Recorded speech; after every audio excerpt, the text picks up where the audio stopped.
Good morning, lovelies. How are you all today? Are you feeling tickety-boo and grand? I hope so.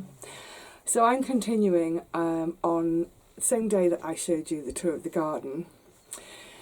And I need to get on with a job that I have, frankly, I've been dreading for at least a week.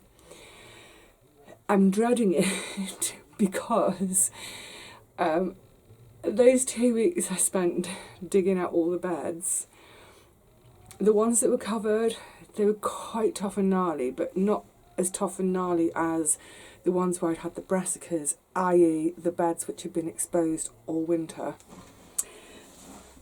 The bed I'm going to tackle today is the garlic bed, and it has been exposed all winter. Of course it has. It's been growing. Now, I hope some of you will remember, some of you may not have seen it, so I'll explain quickly. Last autumn there was just so little material around to mulch with.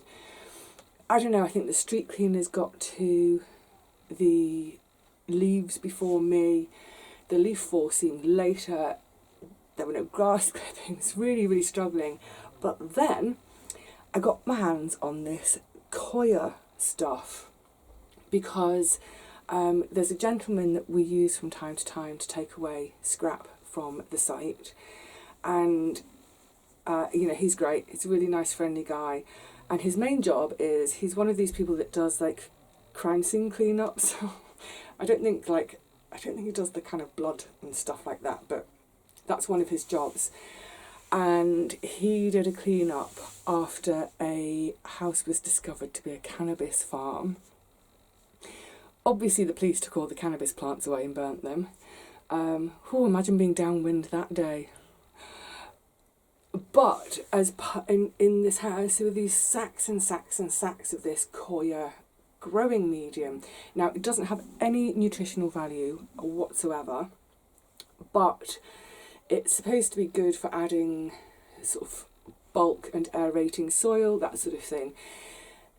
Anyway, he was to clean it up. It was all destined for landfill, but he thought that seemed such a waste. I know, I'll give the allotment site a call and see if they want it. So we did. So we bought it from him. All he wanted was for us to cover his costs, so his petrol and what have you. So we got it cheap as chips. I mean, this stuff is like 18 quid a bag. How many litres were in a bag? I think it was either 50 or 75 litre bags. 18 quid, my goodness. So our society bought it and then sold it on to all of us for sort of like 3 or 4 quid a bag. I can't remember now. Anyway, so I thought I wouldn't normally spend money like that, but I was so desperate to get something to mulch the garlic with, I thought, yeah, I'll have a couple of bags. Actually, I thought a bag for the garlic and a bag for one of the brassica beds. It didn't go that far. So I put it all down. It must have been about November. I will show you, I'll give you a close-up when we go into the garden. Because what's weird is it almost feels like dust now. It just, all that kind of form and bulk and fluff it had, it's just disappeared. It's like very finely ground coffee grounds. It's most peculiar. So I'm interested to see two things. I think I've just actually gone and experimented to try and get my fork in the ground. Oh, it's horrible. It's really horrible. It's going to be my next to last horrible day in the garden in terms of I know what pain I'm going to have afterwards. The other being the bed under the rose where I'm going to put the squash. But, so as a mulch, I don't know that it's done much in terms of protecting the ground over winter. Maybe it did, and maybe it's just this extraordinary March, April, May, no rain weather that's really stitched us up like kippers this year. I mean, you've seen that crack next to the garlic bed. That's how dry it is. What I'm interested to see is the soil underneath, because I'm wondering, have the worms taken any of that material down? I don't know. So I know it's got no nutritional benefit for plants, but maybe there was some yumminess in it for the worms, and that's why I'm left with this slight dusty stuff, because the rest of it's been taken down. I don't know. We will see as and when I can get the fork in and get some of that soil up. We'll have a look. And like I said, I'm going to try and give you some close-ups so you can really get an idea of it. I'm just giving you advance warning. I will try not to swear. I promise I'll try not to swear. But I think this is going to be a bit of a grunty episode. I do apologise. Think of it like this. We're not getting any tennis this season, are we? So all that tennis grunting that we're missing, I'll go and do it in the garden for you. Don't look at the picture, just listen to the grunting and pretend I'm playing tennis. I hate tennis grunting. You know, any of you who are tennis fans, I mean, you know, Roger Federer doesn't make a noise when he's on court. Well, rarely. He's like a ballet dancer, you know, he makes it look and sound effortless. But only those of you who've ever practiced ballet will know that we make quite a lot of noise on the floor with our point shoes banging away on the floor. Yeah. Swans, ballet dancers, Roger Federer. I'm going to grunt, I'm saying it now. Okay, without further ado, come on, let's go and look at the state of this soil and the state of the harvest. Oh, just the other thing to say very quickly, sorry, I keep forgetting everything. They are white, the garlic. I don't think there's an ounce of green in any of them anymore. Normally when you lift your garlic, I would hang mine on my onion drying rack, well, it's the drying rack, to get them nice and dried for storage. They were dried in the ground. I haven't watered them.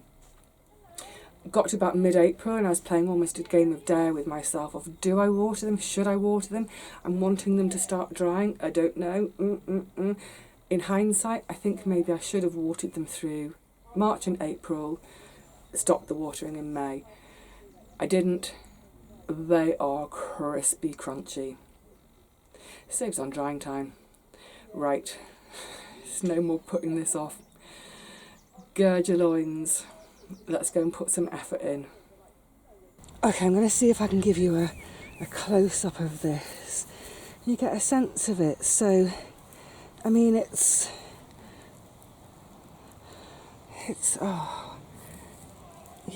you can see there's some, I actually can't see if you're seeing this, but you can see there's some sort of fibrous-ish bits in there, but otherwise it's just this sort of, it's like dust, like these fine coffee grounds, like I was saying.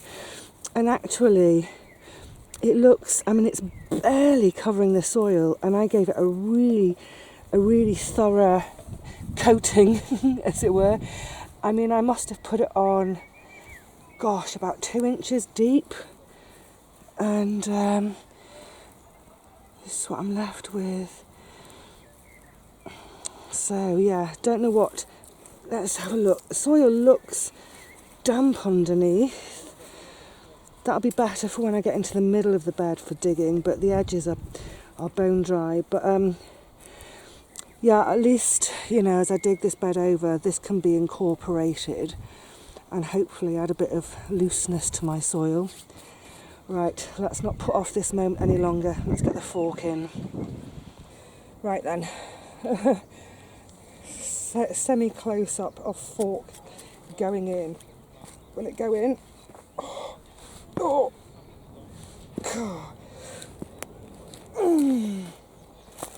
Yeah, it's going to be a grunter. God, Bannock, can you see that? Can you see how it's coming up? Let me show you. That. So we can see that nice layer of mulch on the top, and all that clay underneath. And a garlic. Oh, it looks like it's just getting some white rot. So the other day when I was saying about Just try and break this up a little bit, let some water get in. See, that's the other thing with these beds, is if I don't tickle them, if I don't get a few gaps down there, get a bit of air in, the water can't get in, the rain can't get in.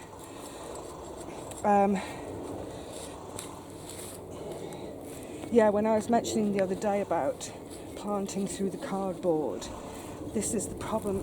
If I want to make a hole for something, such as a squash plant, I don't make a hole so much as I just end up lifting these sort of great chunks, so I don't get a hole for planting, and I just get gaps between the chunks.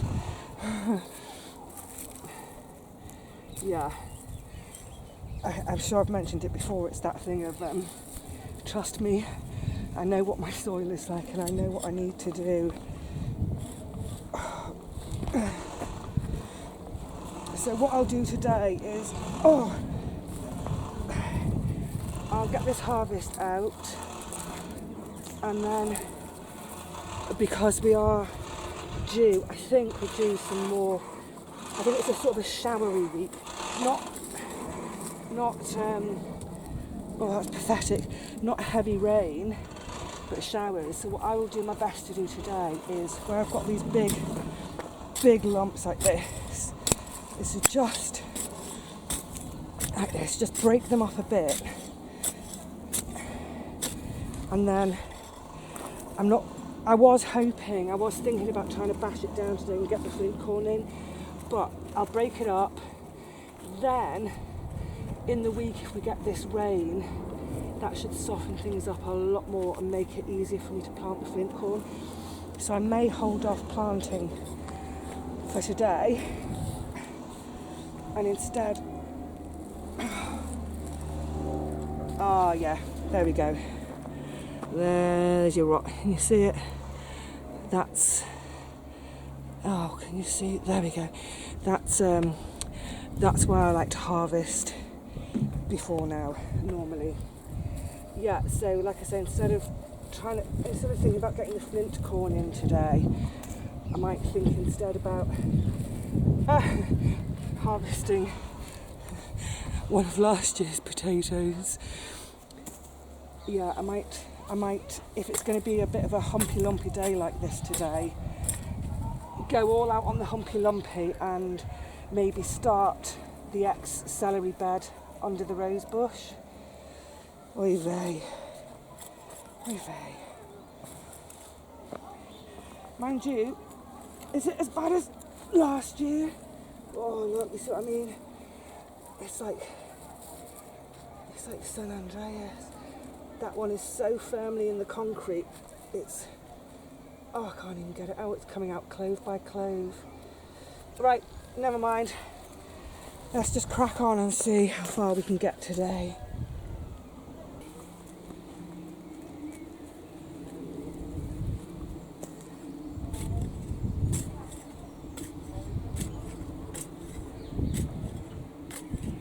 Bone dry.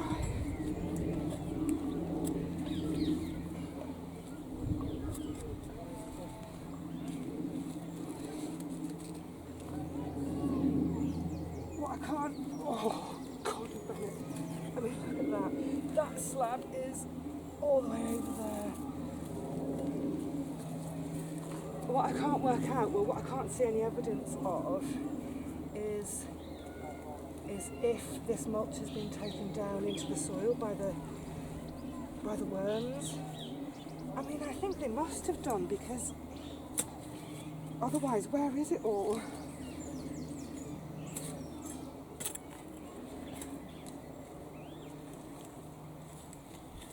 I'll come to that when I go on the other row.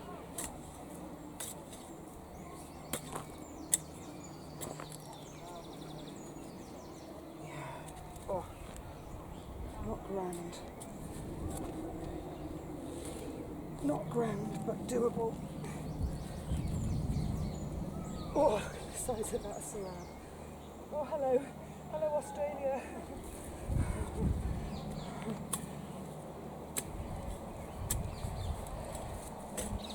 Yeah, it's not so much harvesting as excavating.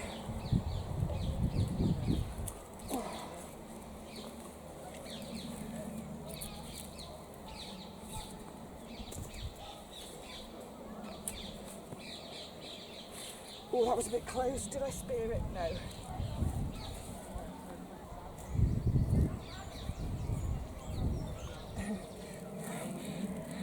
Anyone for a lump of soil?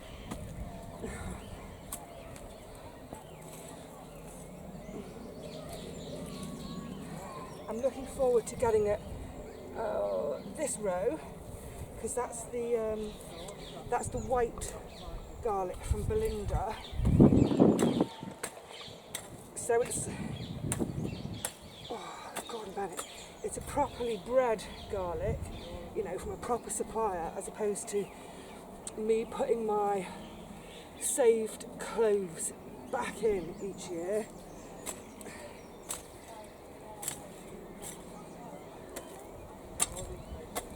Oh, I can't wait, I want to see now.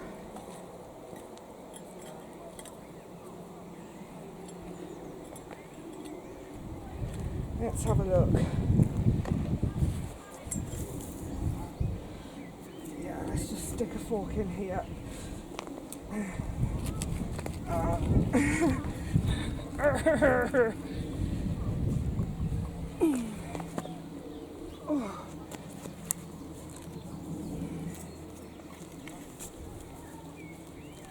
Oh, did it even form any cloves? I don't think there's anything there. Oh, phooey. Oh, there is an ant's nest here though. Oh, joy. Phooey, phooey. Oh no. They've not grown and they've got rot. Oh, what a shame. What a shame. I mean, I am pulling out some usable what? Oh no. I haven't done anything. Oh, what a pity. Right, 2 piles. Usables, uselesses.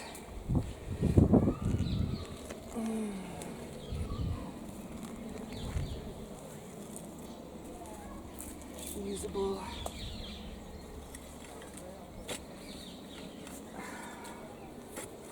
But I mean, yeah, I really don't know what, if anything.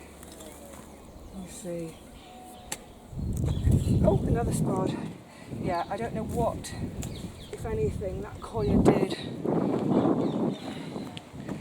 over the winter by way of being taken down, but this is very typical for me.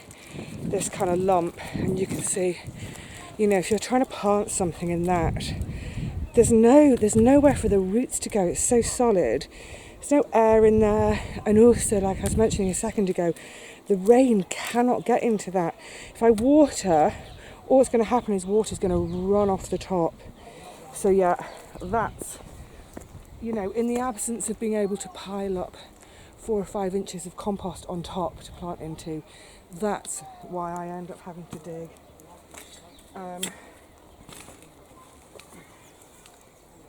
Never mind, it's good exercise. Good exercise. Oh my goodness.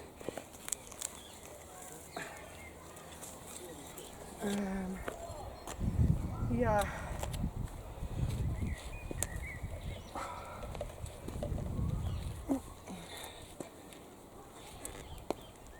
Go on, get in there. Oh no, it's too chunky.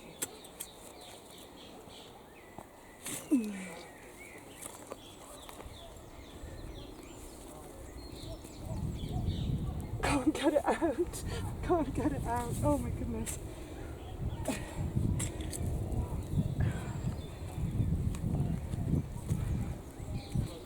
Oh dear, oh dear. Well, it wasn't worth getting out.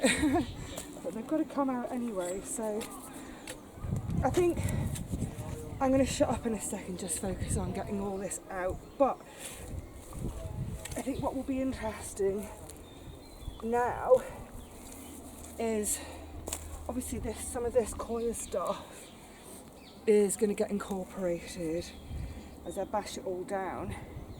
Whether that will make much difference at the end of the season, having been incorporated, does it make this bed a bit more loose and friable? Oh, we'll see.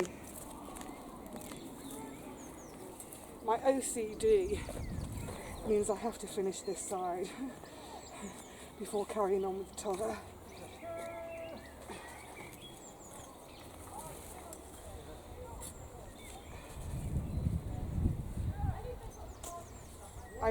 I will put these out to dry because they've had that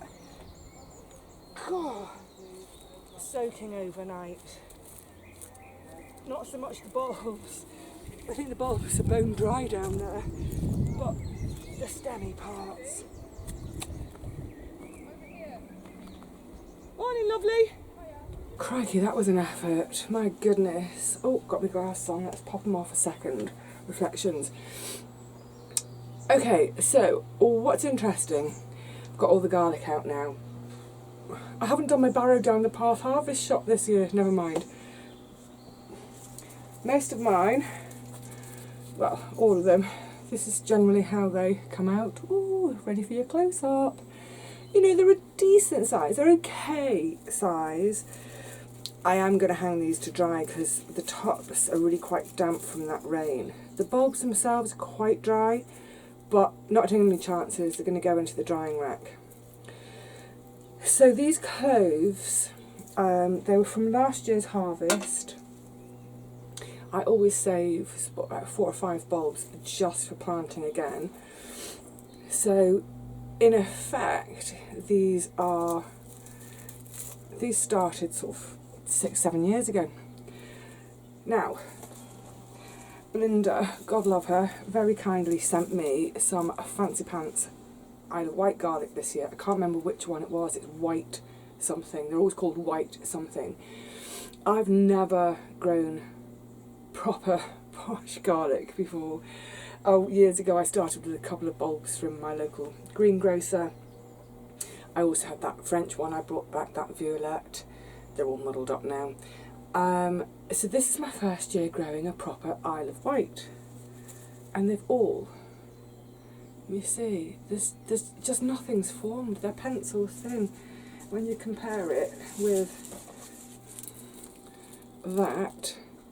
Now, God forbid I should sound ungrateful, because I'm not. I'm always grateful to receive something lovely and try something new. So I was really grateful to receive this bulb. Thank you, Belinda.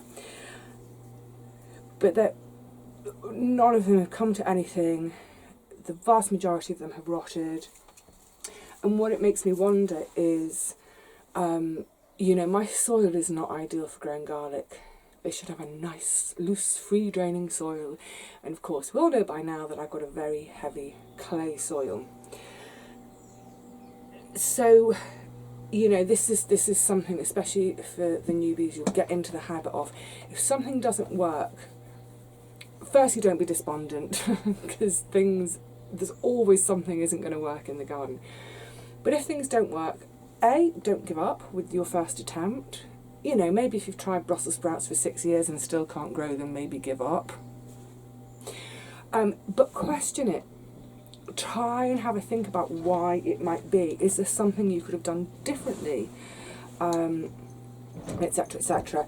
So I'm thinking about this today, thinking, why have all of the posh white ones come to nothing, but my own saved ones have done fine again? And I wonder if it's partly that mine have acclimatised a bit to my garden, I don't know. Or the fact that those very first few that I grew well shows me that whatever they are, whatever they were originally, they don't mind their heavy clay soil so much. So yeah, if you're trying something for the first time this year and it doesn't work, don't give up. Have a think about, you know, is there something you could do differently next year? Maybe it's just a different variety you need to try. But But yeah, it may be that you try again with something slightly different, or a different technique, or a different variety, and that you get great results. Yay! So they all need to go up there onto the drying rack. The other thing is, I've just had a committee meeting with the 4 cats and me. We are the quorum. And when I was out there trying to get the garlic out of that bed, oh, it's horrid, I was saying, I'm not going to prep that bed today. I'm going to move on and go under the rose bush and try and get that bed started. Change of plan. I am going to try and get that bed sorted today because I want to get the flint corn in, because the flint corn really, really needs to go in. It's desperate to go in. It's looking so yellow and sad. We're due some showers this week, and I was going to wait for that for the bed prep, but actually, A, the showers might not happen, and B, like I said, that flint corn really needs to go in.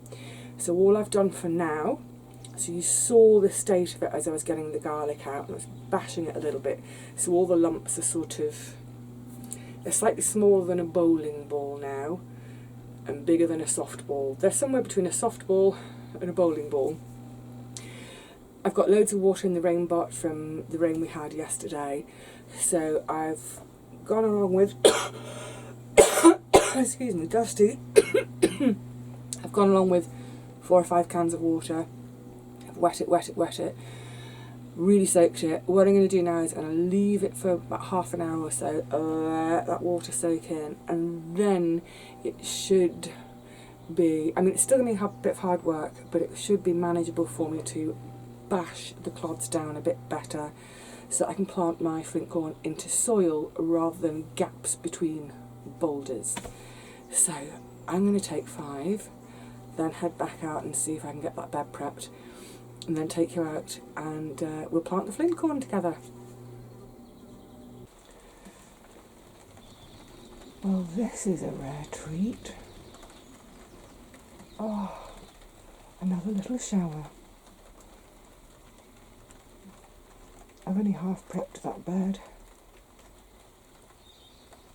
This will help a bit, and in the meantime I can sit in the shed having kitty cuddles and enjoying the sound and the smell of the rain. Oh no, don't stop. Please don't stop.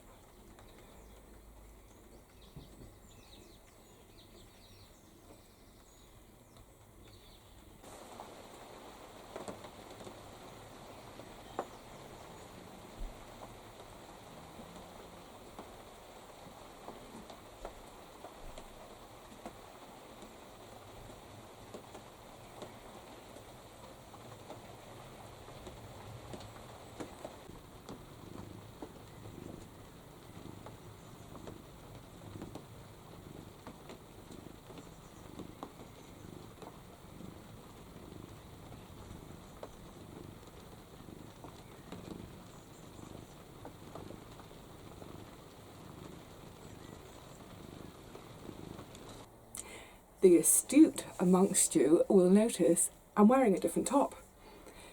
That's because it's a different day. That's because those rain showers, well, they just kept coming and coming. It wasn't heavy rain. It didn't do a huge amount for the garden. Did a little bit. And it certainly wasn't enough to stop me from gardening, getting on with things. However, it did mean that I had to put all of you back in here, because you live in my camera and you can't be outside when it's raining. So, yes, I got all the flint corn planted, but there's a couple of things I want to say about it.